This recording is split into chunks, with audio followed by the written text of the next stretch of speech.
The chamber fell silent when the human delegate rose to speak. It was not the silence of respect. It was the silence of shock, the kind that settles over a room when someone does something so monumentally unexpected that even the air seems to stop moving. Admiral Darian Voss stood at the center of the Galactic Council's grand deliberation floor, a single human amid 400 alien representatives from 63 species. He was not tall by human standards. He was not imposing. He had a graying beard, worn boots, and the kind of eyes that had seen too many wars to be frightened by politicians. He looked up at High Chancellor Zareth and said, very calmly, "No." High Chancellor Zareth of the Velsheri was a being of extraordinary patience.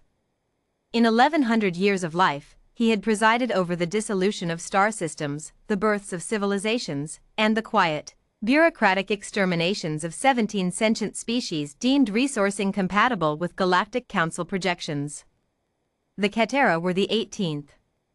They were small, barely 1 meter tall, with bioluminescent skin that shifted color with emotion and large, wet eyes built for a world with 2 moons and perpetual twilight. Their home planet, Ket Prime, had been flagged for resource extraction 3 decades ago. The Council had been patient. They had given the Ketera time to relocate. The Ketera had nowhere to go. No species had offered sanctuary. It was not cruelty, exactly. Most council members genuinely believed they were being pragmatic. The Ketera had no military. No economic value. No technology worth trading. They were, in the cold arithmetic of interstellar politics, a liability. The vote was scheduled. The resolution, final dispersal of the Ketera population, authorized use of Council enforcement fleet. It had passed the preliminary committee 58-1. The one dissenting vote had come from Earth's delegation. Representative Voss. Zareth's voice carried the resonance of centuries. The vote has been counted. The resolution carries. Your objection has been noted in the record. I'm not objecting to the record, Darian said. I'm objecting to the action. A ripple moved through the chamber. The DRFF ambassador clicked his mandibles in what translated as nervous laughter. The Sorvians exchanged glances. Even the usually impassive crystalline collective seemed to flicker. The vote, Zareth began. The vote, Darian said, authorized genocide. And I want to be very clear, for the record you seem so fond of, that Earth does not recognize that authorization as legitimate. The silence that followed was geological. Zareth leaned forward slowly. Admiral Voss. Humanity has been a council member for less than 60 years. You are the youngest spacefaring species in this chamber. I would counsel restraint before making declarations that.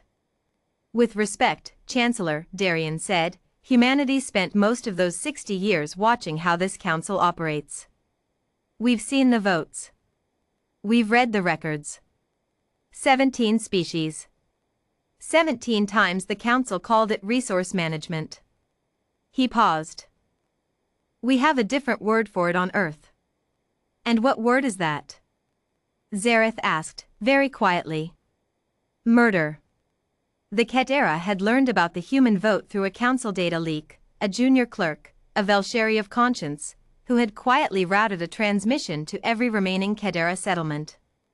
Within 3 days, 10,000 of them, nearly a third of their surviving population, had boarded every vessel they possessed, cargo haulers, colony ships, atmospheric skimmers repurposed for deep space. It was a desperate, ragged fleet. Half the ships were not rated for interstellar travel.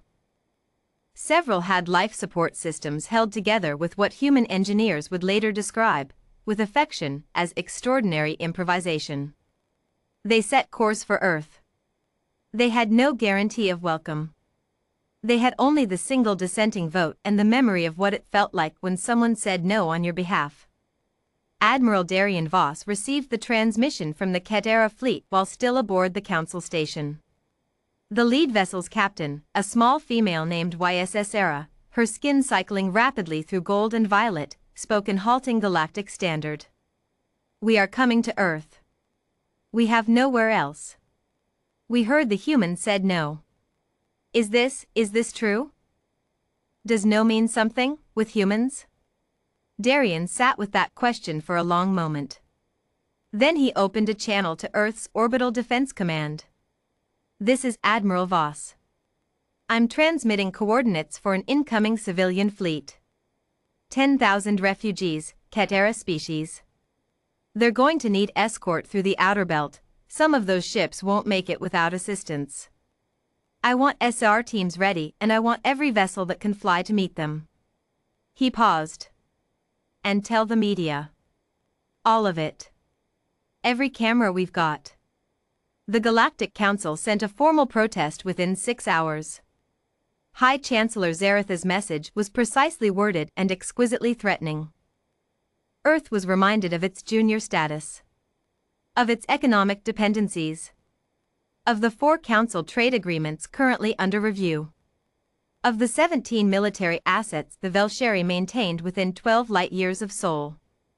Darien read it twice, then forwarded it to Earth's Prime Minister with a single line of annotation: they're scared. Scared people threaten. Recommend we proceed. The Prime Minister's response came back in 40 minutes, agreed. Open the doors. The Ketera fleet arrived over Earth's orbit on a Tuesday. It was not a triumphant arrival. 2 ships had lost propulsion and been towed in by Earth rescue vessels. One had suffered a hull breach and its passengers, 340 Ketera, had spent 19 hours in emergency suits before docking. The fleet looked like what it was, survivors.